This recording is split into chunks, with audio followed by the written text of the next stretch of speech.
Statom began exploring three-dimensional art while completing his bachelor's degree at the Rhode Island School of Design in the 1970s. After an experimental glass-blowing session with Dale Chihuly, Statom became fascinated with the spontaneity of glass and its limitless possibilities. He has taught workshops around the world, including one here in Flint yesterday, where he connects glass and the community in a deeper way and discusses how we can make connections and glass can be a catalyst for social change and have a positive impact on every community. Please join me in welcoming Therman up to the stage.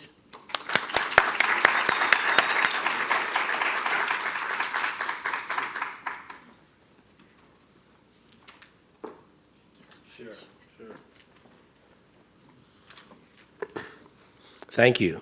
Thank you and I'm quite honored to be here. I think that it's really nice here. It's really, I've called, I think I've made about 12 calls about how nice it is to be here.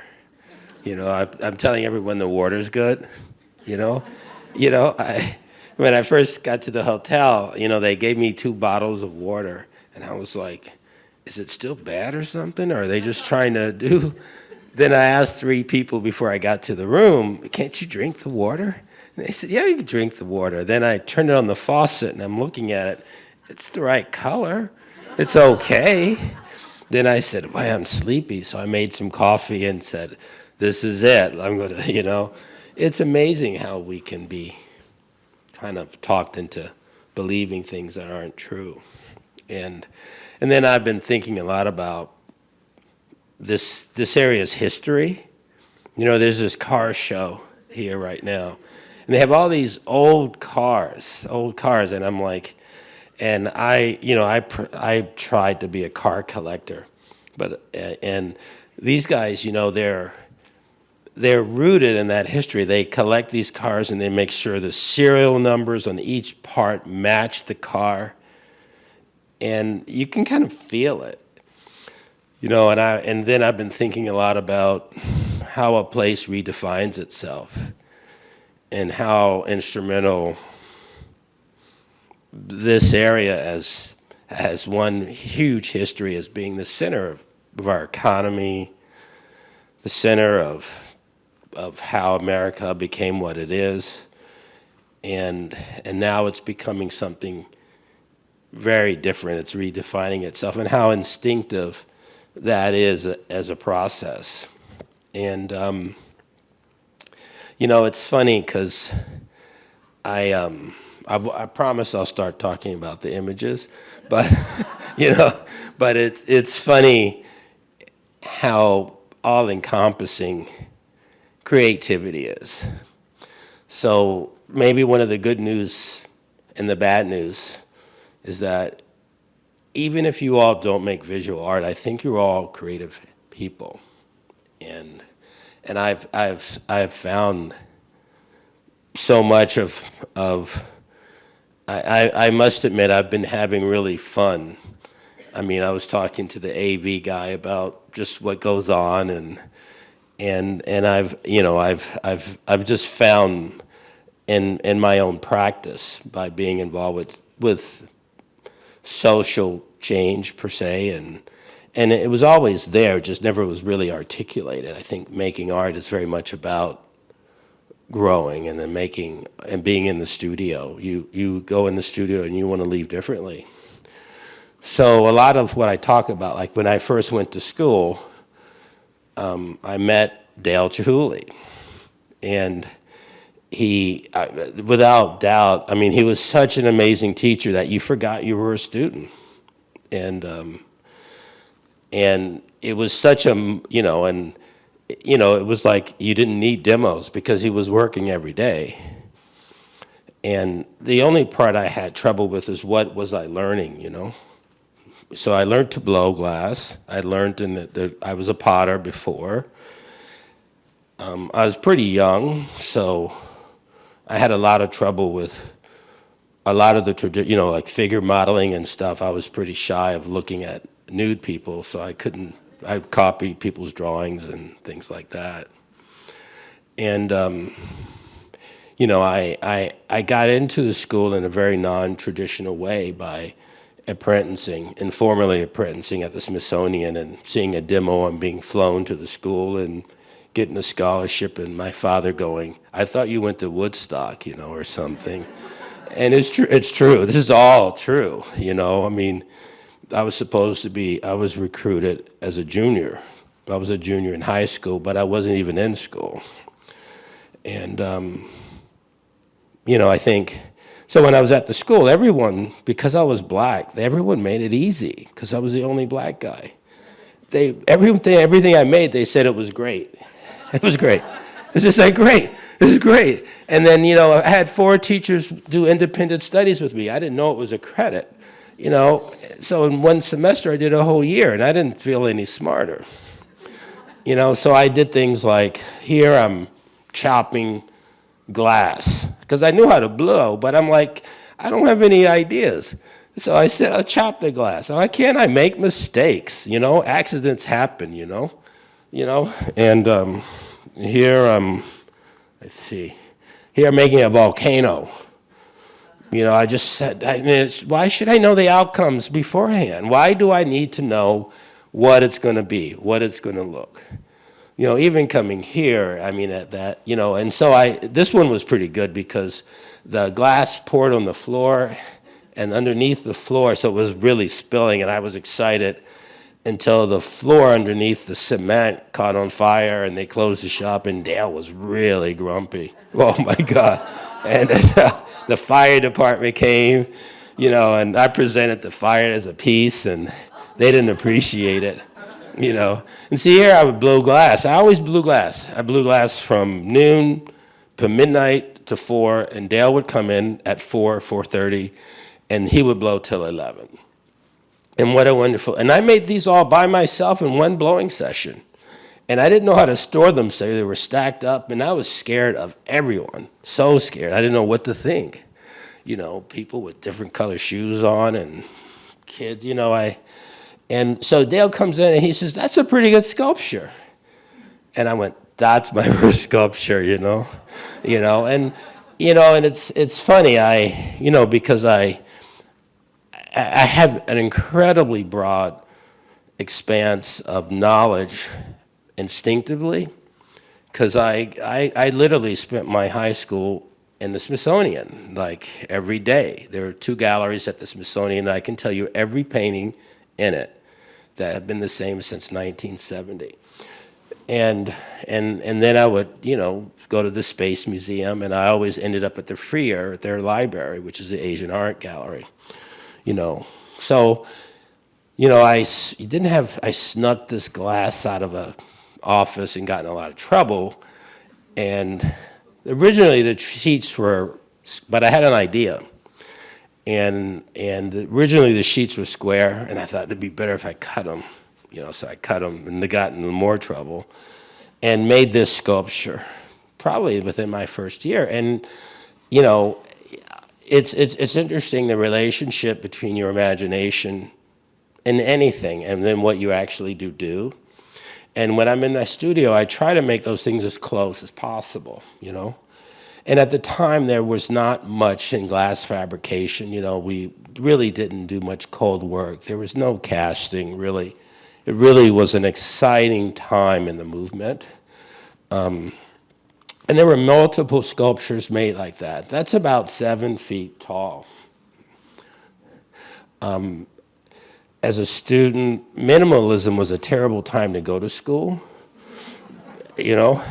And so for each of those pieces, there's quite a lot. I would do a drawing book a day, and there was a whole bunch of pieces like this, and everyone loved them, but they were just too easy to do. I just wanted something that addressed my instincts more, and but that was one, and it's about 8 feet, the first sheet, and it fits in the corner. And you know, I was interested in this kind of instinctive science, you know, like how do we decide things? What is math? You know, At one point I was thinking math is a form of religion. And I go, so a lot of the proportions were drawn by sight. The sheets were cut. In other words, the sizes were determined by instinct and not necessarily a mathematical formula. I think I'm the luckiest artist in the world. I really do, in some ways. In that, the first, I've had, believe it or not, I've had over 45 museum shows. I didn't realize it. Some of them were small venues and some of them were pretty big venues. And I've had shows that traveled, and I would make them again. I would make them at each location at the museum.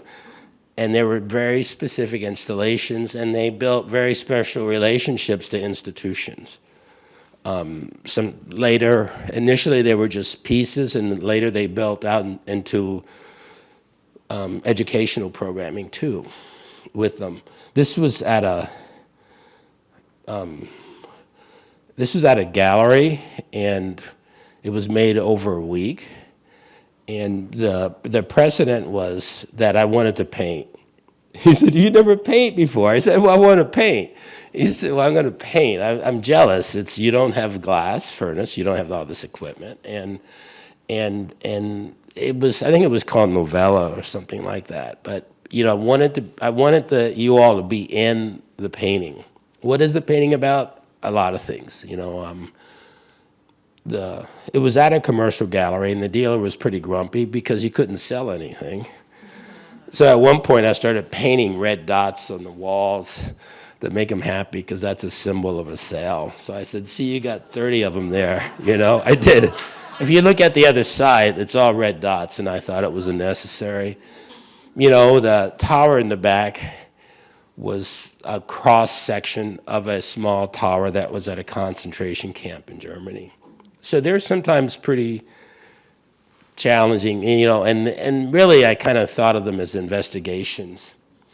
I did a show near here at Toledo, and they asked each artist to engage in the museum and build an installation around their collection. And I couldn't come up with any object, but I came up with a whole bunch of objects.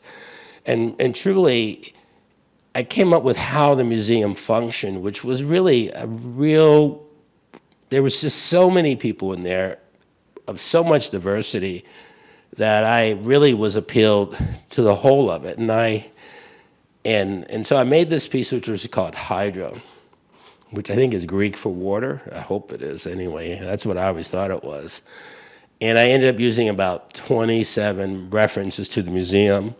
And then the show was over, and the structure is pretty big. You can walk in those doorways. So, and I really, it was also pretty interesting in that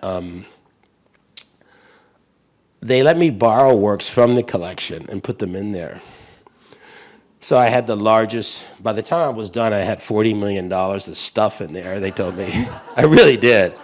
I think Devera Terragan was a curator at the time, and I had the largest cut crystal bowl from the 1906 World's Fair, and I had a Van Gogh, a Cezanne. I picked paintings that I grew up with at the Smithsonian. I made the mistake of I had this Van Gogh right behind me between the back wall, and I walked back and I put a big old dent in it. I slipped. So a Cezanne, I'm sorry. And I was like, oh my God. So I was going to call him and tell him, this happened. And I was like, oh, this is going to be a big headache, right? So I put a ladder up so nobody could see the dent, and I kept directing people around it, hoping it would go away, which it did, And then I was looking at the painting, and I was thinking, Cezanne wasn't that good of a painter. It's not worth $6.1 million, this thing. So I discovered I could copy things, and I decided to make a copy. So I got a piece of wood and cut it and duplicated it. Pretty close enough for the security guard that thought I had pulled the original out and tackled me. And Then I cut it and made it into a house and told them about the dent, and they examined it and didn't think much of it. But I told them to cover the work with plexi, all the expensive stuff. So I was able to paint on it. And then I had it for about 4 years, and a new curator or someone came by and discovered all the stuff. So we repurposed the piece.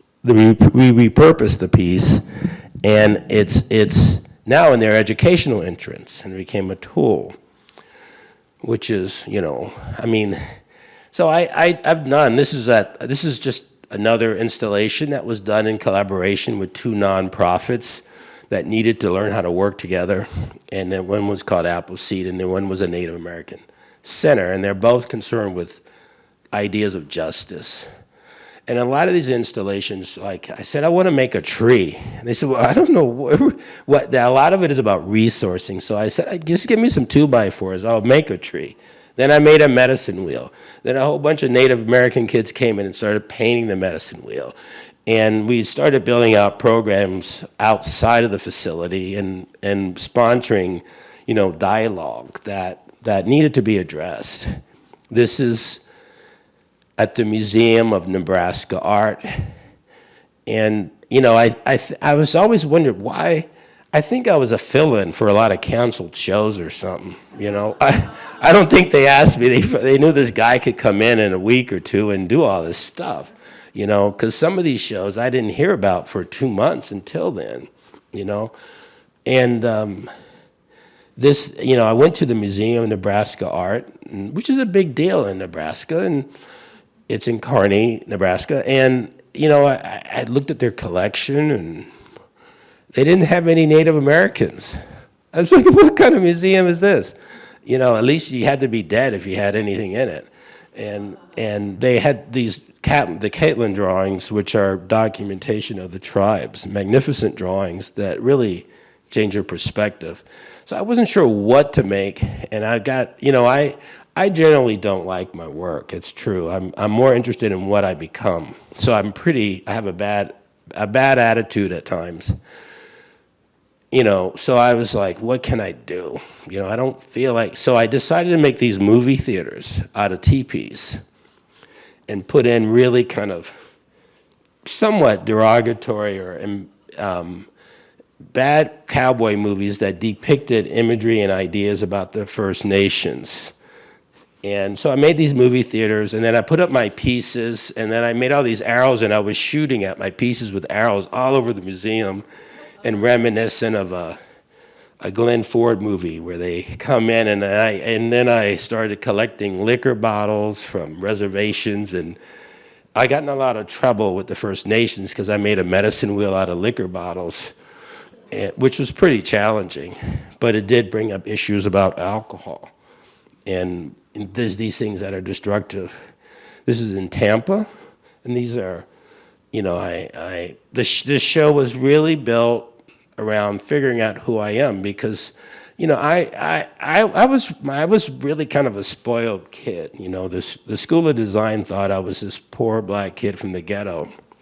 And they found out 6 weeks into the school that my father was a doctor, and I went to Georgetown Day School for a while. And they were like, your father makes too much money. And I was such a, what saved me is I was a knucklehead.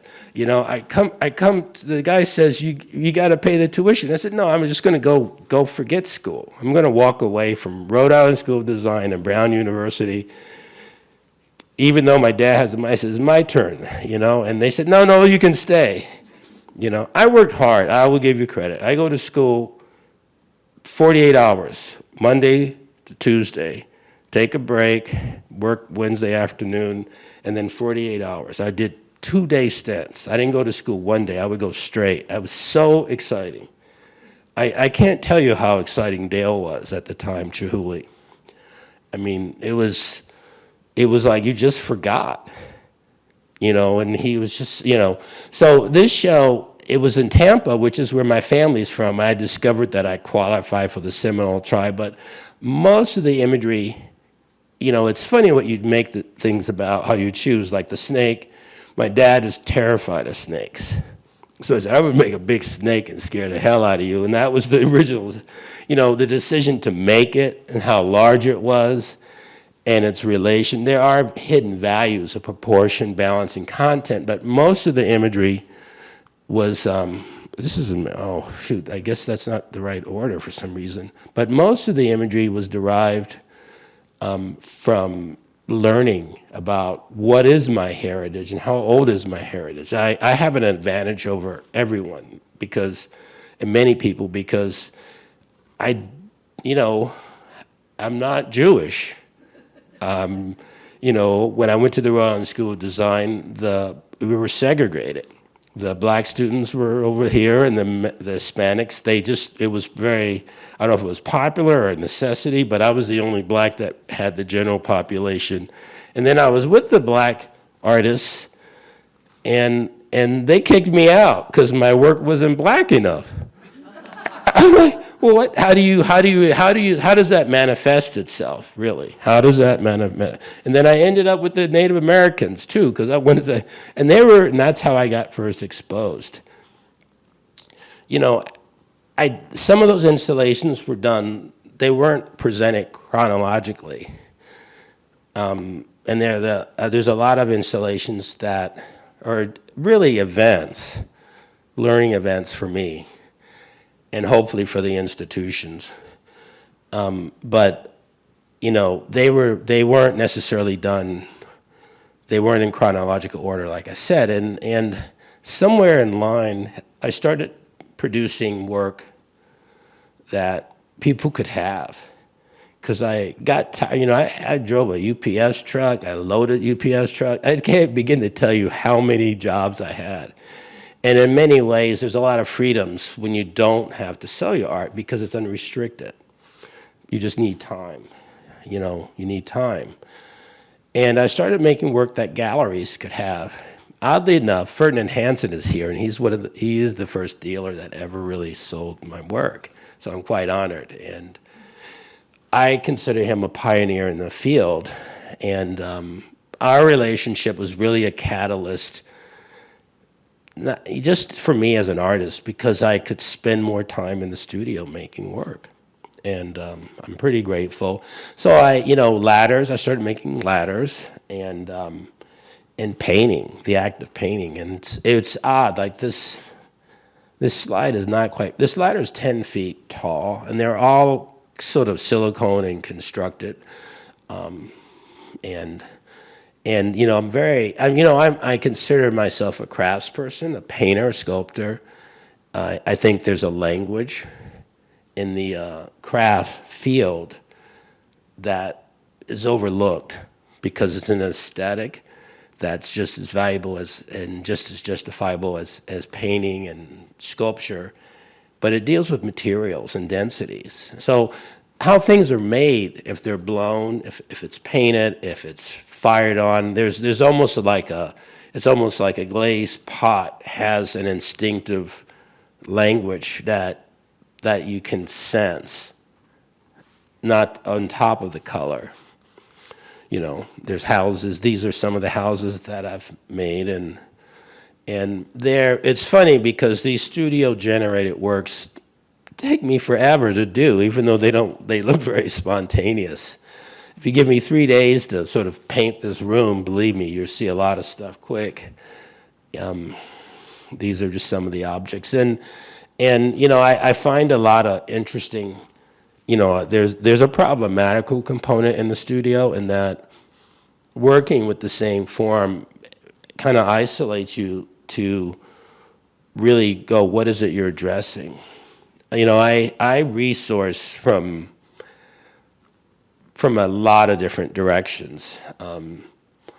I've had situations where there was someone that was very supportive of my work, but they just wouldn't shut up, and they were just always torturing me. They said, could you paint my dog in the painting? And they would ask me to do all this stuff that was totally sacrilegious, And then one day I made notes about all this stuff, and I made something without her knowledge, and nobody recognized it. They thought it was a normal Therman piece.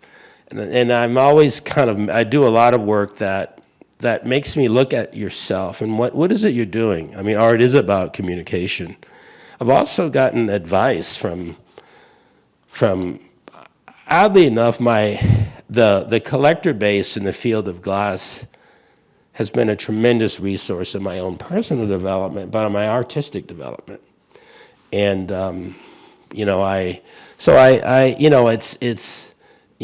lately I'm really excited at this point. This is, you can see it's got this size. It's a tall house. It's 7 feet tall. And, the whole idea of someone actually wanting to have this, the piece, I see the piece at the museum here, I couldn't believe it. I actually liked it, That was a start, because and I was just so honored. I just, couldn't, I never dreamed, I think you have to, as an artist, be willing to recognize that just because you want to make something, it doesn't necessarily mean it should be out in the world. My father passed, so I had to really figure out what do I believe in from a spiritual point of view. I mean, and because our family, this isn't a slight on any religion, but our, members of our family are guilty of becoming ministers as an outlet because they kind of screwed up elsewhere. And so when my dad died, I noticed everybody was upset because one of those relatives was the minister and we all didn't like him. So I got involved with, I looked into the prophetic religions, and there's reflections of that in these pieces. This standing bear and white eagle, standing bear is like the Martin Luther King, and it's not a fair analogy of the Native American community. He's the first Native American. His son died, and he was relocated. He was in Nebraska, his tribal lands, and they relocated the entire tribe to Oklahoma.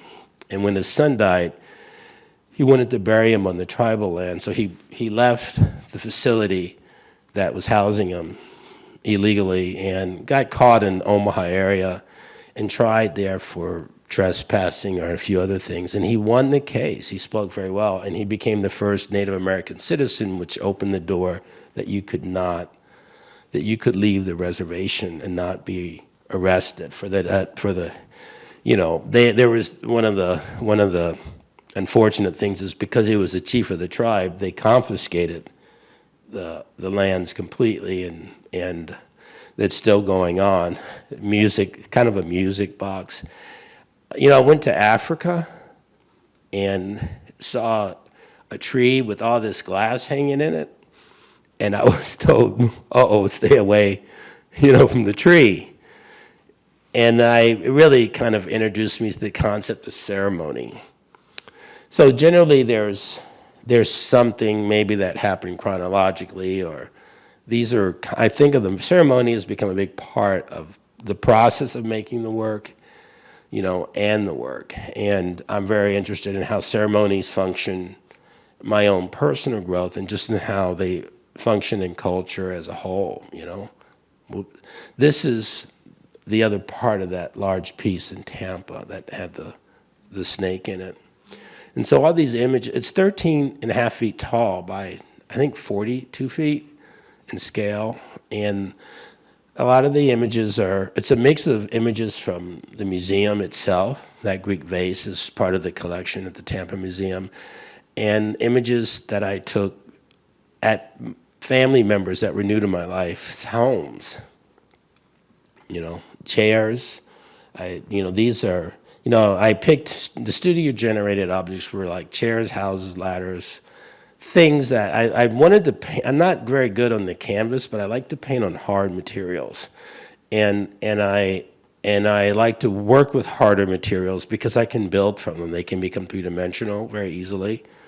And I visualize the work quite often before I make it, or just the atmosphere. So I work a lot from these visualizations. It's really a headache because, I used to, I visualize thoughts pretty fast. So, once I was at a meeting and the guy wouldn't shut up, and I wouldn't throw them out the window.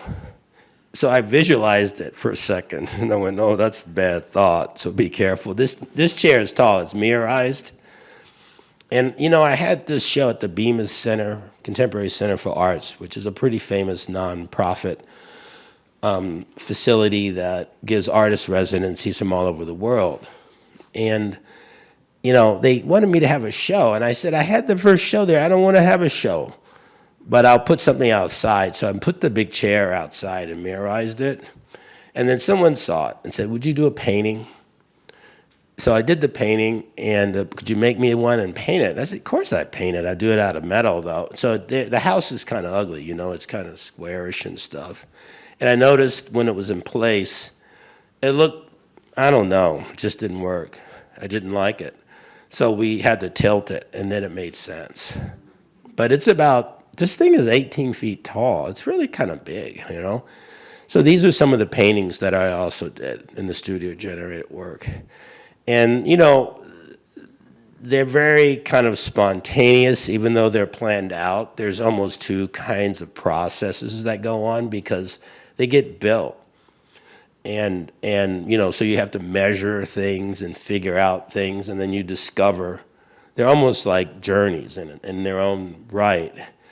And the only thing I can tell you particularly about why objects are there is if you remove them. Like if you take a picture of that and you cover up the bottle or you cover up a form, everything changes. So they're very much about very instinctive values, of proportion, line, balance, structure, and material. There's images in them. Even the content of those images can vary. You're talking to an artist that loves to paint. So I paint clouds. It's tricky. I love painting things. Because I, played hooky at a lot of this painting, I didn't paint. First I'll copy, and then I'll be able to do myself. When I first painted, I hired someone to help me as an illustrator, and I couldn't stand it. It drove me nuts. And then I started fixing his illustrations, and I realized you could do this yourself. Here you are fixing this guy's painting.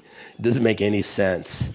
This is a pretty large painting. It's like 12 by 4 feet, and geometric Maya. And, again, I'm very interested in just what color can do and what materials can do and what these images can do. But these are some of the paintings here.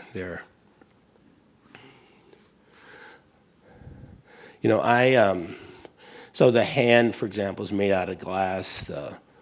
There's usually maps for most of these works. This is more of a freestanding piece. It's against the wall, but it has that ability. I'm really excited right now, I must admit, because all of a sudden, like I see Ferdinand here today. He's here today, and he's sitting over there. And all of a sudden, I realized when I met Ferd, I think I was in my 20s, and now I'm 70. I'm like, oh my God, what happened? What the heck's going on here? I can't, and I can't live to 100 and something, 110, so I have to think differently. And then recently of this year, I had two dreams.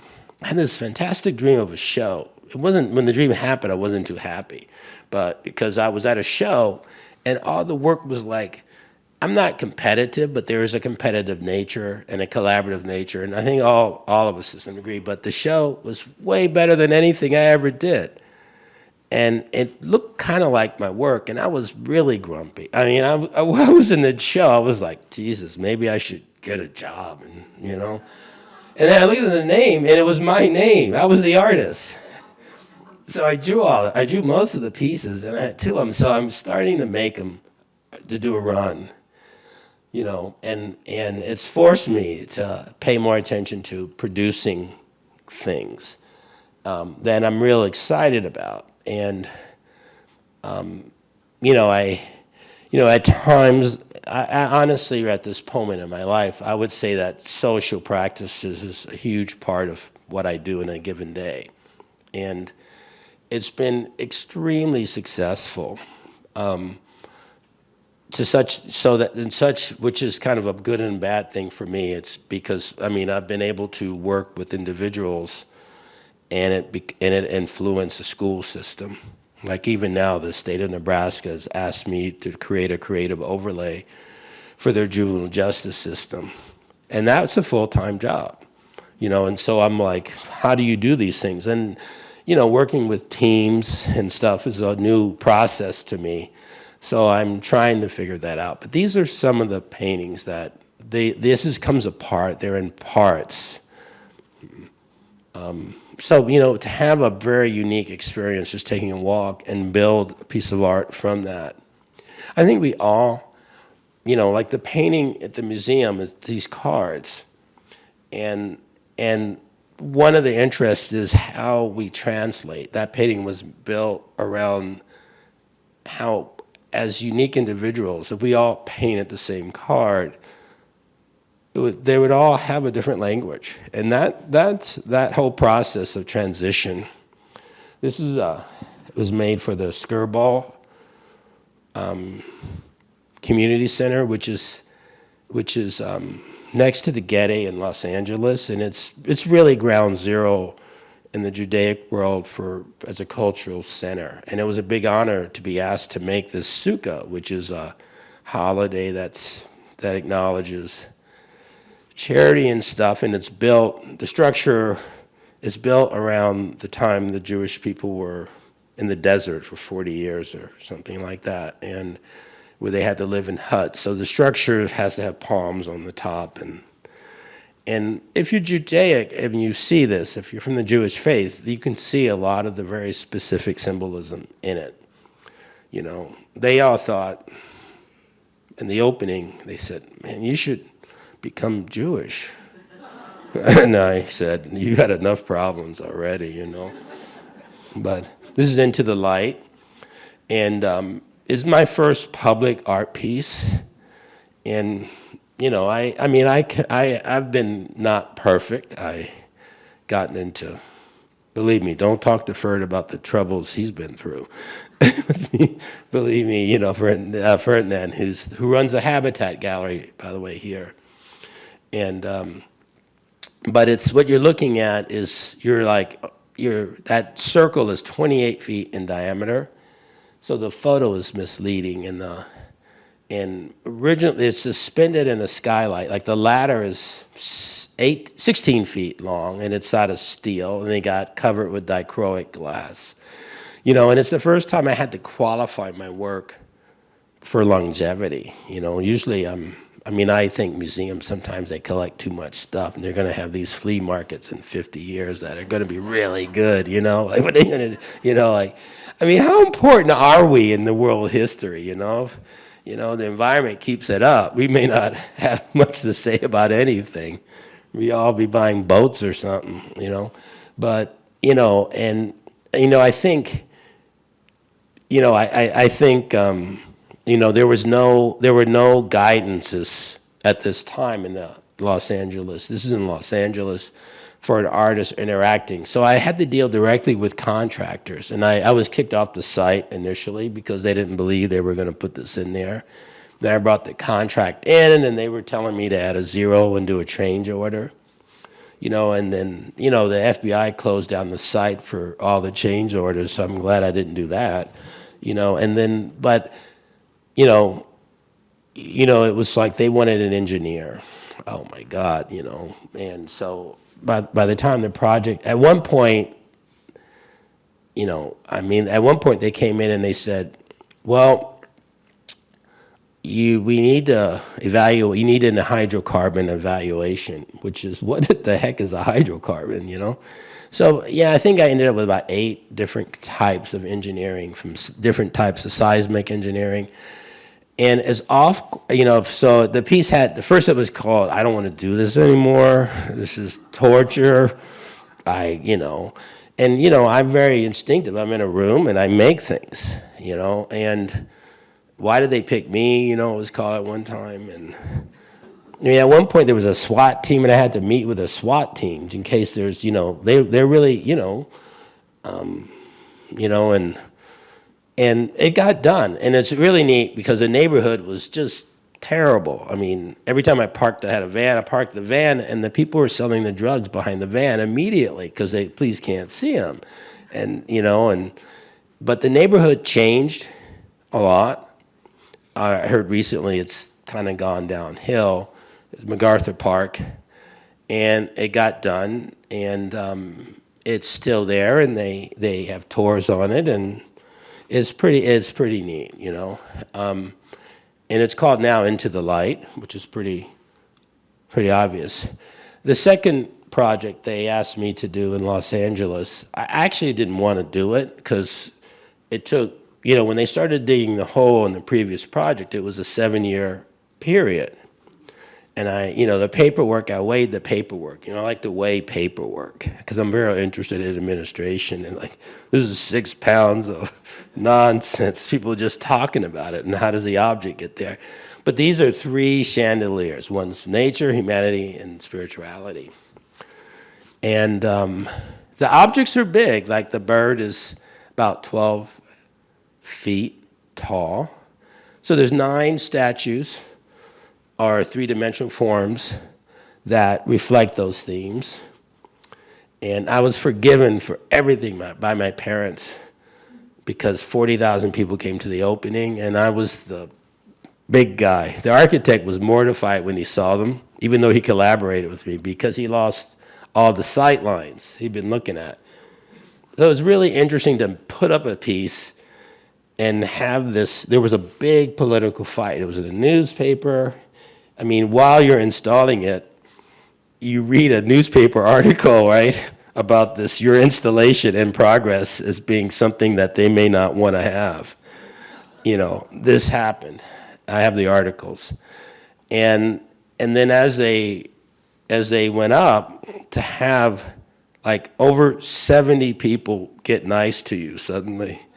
When we first went in, we were and then all of a sudden coffee would appear with the team, and it was a fabulous opening, and it was a big honor, so you can see them here. So you can see them from all kinds of distances. It's also weird to have something become iconic because they've been there for 30 years now. And I caught this guy. He was right in front of it, and he's like, my 2-year-old could do that. And he's got an audience, and he's running around like a maniac, just talking about this stuff. And I said, well, it's not that bad, is it?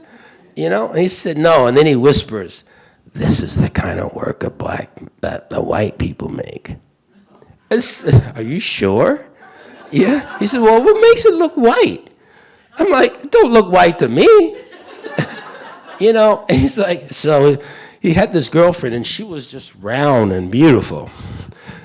And she's looking at me kind of funny, and I'm like, well, let's see who made it. And there happened to be this plaque. And I was like, I can't believe it. He says, what are you talking about? I have the same name. And I pull up my ID, I'm telling you, I've never seen a black guy turn white before, but he almost did. This really did happen. I can't tell you how much fun I have every day. And my days are kind of not too happy. I'm always looking for resources to do stuff. Even coming here, there's things I'm so excited about to be a part of. Coming here is kind of a recon mission. This is in Corning. I did all the artists were making objects, and they gave each Corning these kind of like concourse, or I don't know what the right word is, but a given area that they could work in.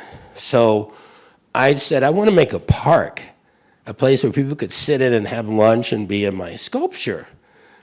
And I didn't want to just make an object. I wanted to make something that was fulfilled by the act of being in it. So there are benches that were made. This is from the top. So I said, how much the rug cost? They told me, I say, well, they told me that the rug, I said, and I figured out I wouldn't make any money, but it would cover the cost of doing a terrazzo floor, making a painting that you could walk in. So I made this structure, and there's stuff we got hanging from the ceiling, and they can sit there and eat, and that's what it does. And it worked well. This is a show. And this show is huge. It was like semi-trucks, 2 semi-trucks. Like this tower is 18 feet tall. It's really tall, you know, and the engineer, he was like, I don't think you can go any higher than this, the guy. And I had to cut it down because, you know, the glass weighs a lot. And it was called Stories of the New World. And they kept the show up a year, so I would change it a little bit.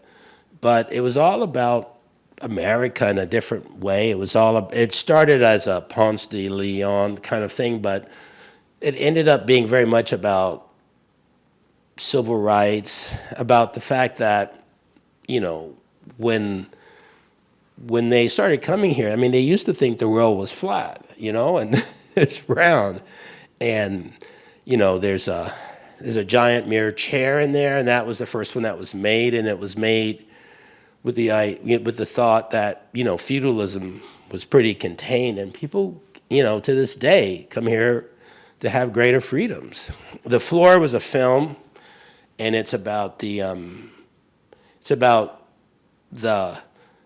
know, about 2 million slaves died, at least that many, they project, died en route from Africa to here, or Africa here in South Africa, South America, and those places. So the film is figures that would just sort of sink in. And I was really interested in it because I had an incident where I kind of went swimming in the wrong place and almost kicked the bucket, so you still have me here.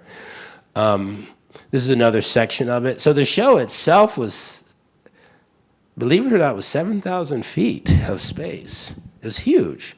So there's projected images, and walls were covered with mirrors. So it never looked the same. The projected images ran long enough. Some of them ran several hours, you can see. So this is, and you know, in the process of doing the show, one of the sponsors was a collector of the glass field, and his name was Marty Fine. And he had this amazing collection of civil rights images. Amazing. And I said, you collect these? He said, no, I'm animal. I'm saying, that's Martin Luther King. He says, what are you doing in the picture of Martin Luther King? He said, I gave him the money. This is the walk. Turns out that a whole series of glass collectors, unfortunately, most of them have passed, were the primary sponsors of the Southern Christian leadership. And Marty was the accountant. So he has all these records, and those records will be going to the Black History Museum in a few years. And they're going to make a wing about they essentially, to be blunt, they forgot the Jews. That needs to be articulated, and it needs to be. So this was just one of the images that I put on it. How my advocacy builds out is I don't search it out. It kind of is very circumstantial.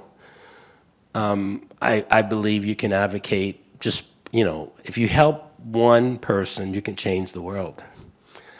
And this is at a hospital in Norfolk, and I really came to Norfolk to see family. I needed an excuse, so I would volunteer.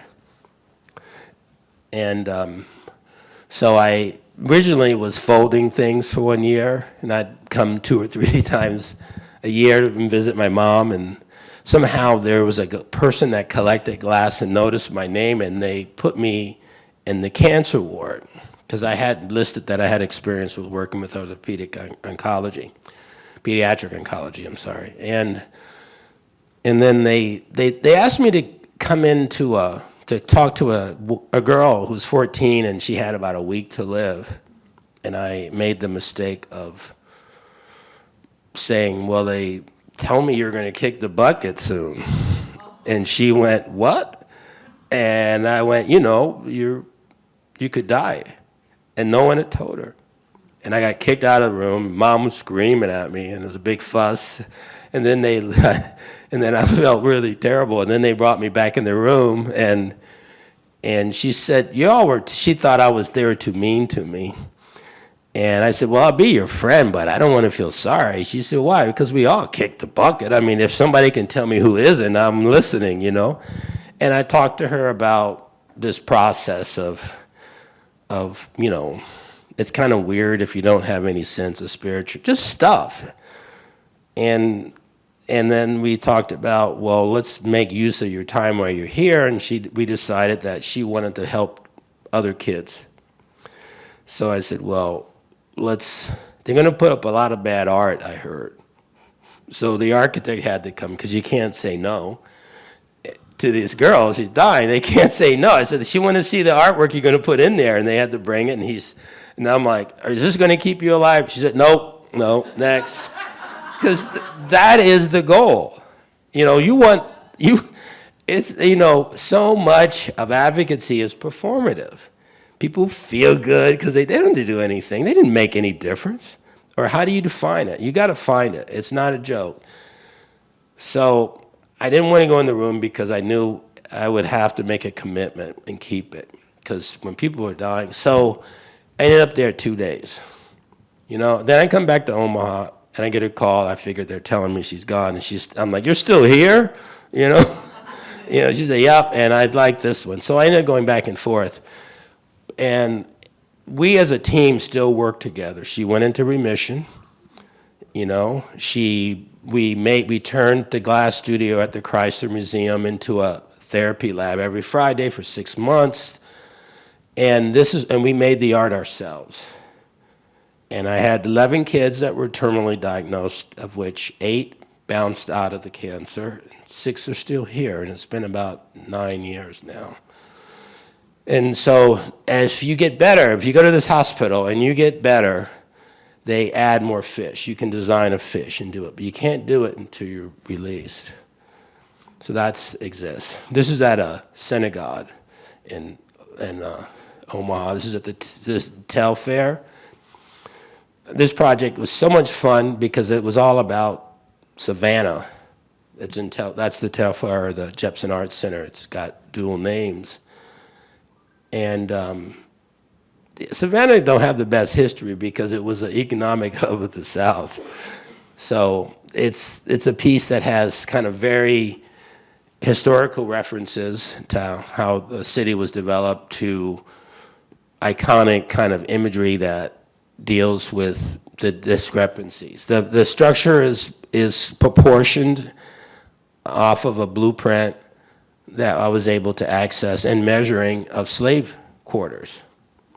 It's a little taller, but this is in Denmark. I think I did a show. It's 7 rooms and 7 installations. It's called 7 Voyages. I married a Dane, so I needed somehow to get there, you know. This is not too long ago, actually. This is in just a show. I don't know what the name, but it was really, the show was put up to consolidate a program, of the formation of a program in glass at the Ringling College of Art. So it was put up to honor a particular collector by the name of Carol Camina, who was not feeling well, and it was also acted as a format, and they raised a lot of money, and now they're subsidized this teaching position. So that was some of the objects, and I blow glass heads. I still do that. That I do. This is a public art piece. It's really big. It's like the leaves. The tallest leaf is 16 feet, and the smallest is about 9.5 feet.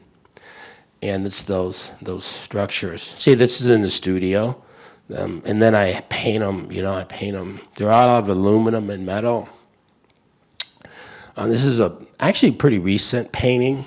It's big. It's maybe 15.5 feet tall at the tallest point vertically, and 39.5 feet across. And it consists of 43 boxes. It's very much about, it's built, the actual placement of a lot of the objects it's about 2 cultures. It's about the Nebraska and it's very, you see the water mill and water, and it's also about Native Americans. So the basis of the painting is a map. It's a star map, and it shows the location. It was used by the Plains Indians to travel, but it also shows the locations of sacred spots that they use, that they refer to. And that had a lot to do with its placement. So it's very, you can see the installation, you can see the boxes vary in depths, and they have three-dimensional objects in them. And there's just another image of the room. This is at the Kaneko, and the figure is someone that was falsely accused of murdering someone. He didn't do it. I investigated it, myself, and figured out this guy didn't do it. So I put his painting up, and I said, okay, I'm not going to take it off until I get you out of jail. Well, I didn't quite get it done, but we're almost there, unfortunately. But there's a ladder. I was commissioned to make the ladder outside, and I did the project because the guy is such an advocate for so many things that I do. And that's it being made. And see, and then we put it outside, and it's out of stainless steel, an interior structure. And then it got covered with glass, painted glass that was laminated. The paint is laminated inside, so it's impervious to weather. These are just some other blown heads that I do, and they're large. Like, I have to move that one in a wheelbarrow. It's really, I don't know quite. I have help. I'm pretty good at glass blowing, but not like the guys, not with the skill set today. There's a lot of face jugs in North Carolina done in ceramics. Originally they had a ceremonial purpose, and maybe they still do.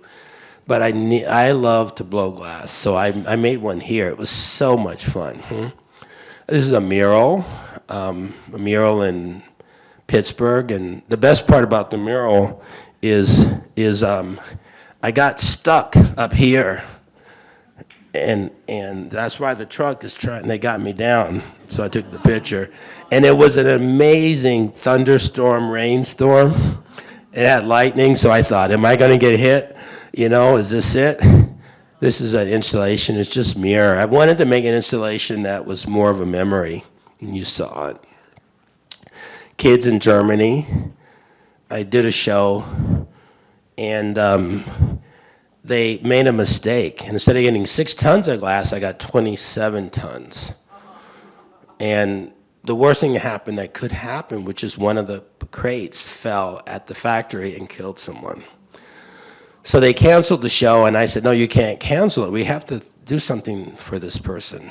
And that's where our effort focused. So I still had the show, and anyone could work on it. So this is at the end, and these kids gave me this Easter egg, and it said, and it was a dream come true.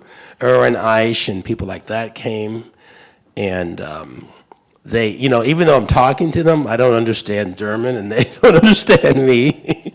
I didn't know what to make, so I made everyone take walks. The entire staff had to walk together. And then the kids came in, they said, make a beehive.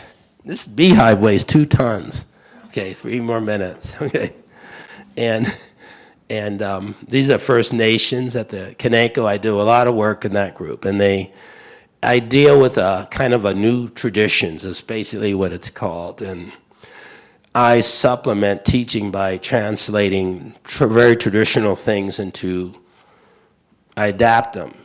I said, you need to make your own. I said, by default, you're the ancestors in 100 years. So I guess you better create some ceremonies, that you don't have to know your history. It's inside of you. It's part of you. So this is a show, and we do these displays, and they do ceramics, and they put the images. There's lots of things, and then we document with video, and they create their own tribes and take pictures. So that's some of the kind of stuff. And a medicine wheel.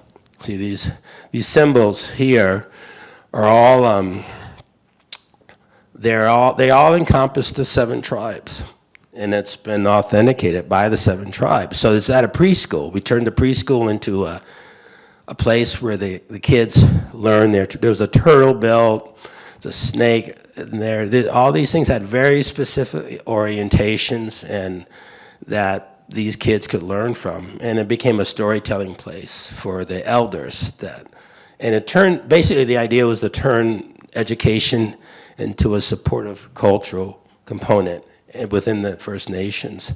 Africa, I did a lot of work for arts and embassies, and the best thing about it was that everything that could go wrong would go wrong. Like in this particular workshop, it was for 35 kids, and over 300 showed up. So, the paper plates aren't for nothing, and paint, and it went, instead of being like an hour and a half, it went on for 2.5 days, and like after the first day, the ambassador got word and had a plane deliver glass. And, the kids didn't have brushes, so they made brushes. And we had a show outside, And there was a lot of dancing. I work with displaced people a lot. It started with the First Nations. And in Omaha is the largest concentration of South Sudanese. This is a pretty old photo. It's about 8 years old. And it's a basketball mentorship. And I did a lot of work in courts. And just by coming up with creative outlets and resources, basically I'm very interested in law. And a lot of these kids, they watch these TV shows and they think that's how you be a big shot, and they end up in the pokey. And I would do, like, everybody here is like 16, 15, and they're like 6 feet. So nobody wanted to play with them because they always thought they lied about their age, The other thing is several of this mentorship was the most productive mentorship, and better than Chicago anything. There's, people would come and kind of sneak the kids into other cities and pay their families because, I would say out of this bootleg mentorship program, basketball training built around basketball, like currently there are 4 Division I schools that have players from this organization. I support and I work with a school like for about a couple of $1,000. These kids get their diplomas. So I do a lot of work in South Sudan. Probably I do a ton of work with special needs kids and school systems. I'm considered an expert, and I'm like, I don't know anything about it. I'm just sort of, it's almost like a cross between a Dave Chappelle show, therapy, and just being positive. But, these kids, these are just some of the things. We were making fish sticks. This was built around an artist that paints sticks and builds sticks, but it's in the, a lot of my, like right now I'm starting in collaboration with the, oh my God, I can't even remember the name. It's a museum in Mobile, Alabama. It's a legacy museum. And they have these big blocks of steel, and they have the names of, they're regionally defined, and they have the names of people that were lynched. And they asked me to do something with them, so I'm excited. These kids, they're incarcerated. The minimum sentence they have is 10 years. I think the average sentence these kids have is 16 years. So they asked me to work with these kids in North Carolina, and I'm doing that, and we're planning a piece, and this is the piece we made together.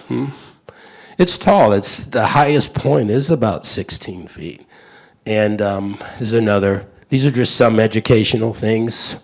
This is like 2 weeks ago, and I was like, I brought materials, and I go, what do you want me to teach you? Why do you want me to teach you anything? Who's the teacher here? James Searles, this is just some of his things, who had a show, and he operates internally.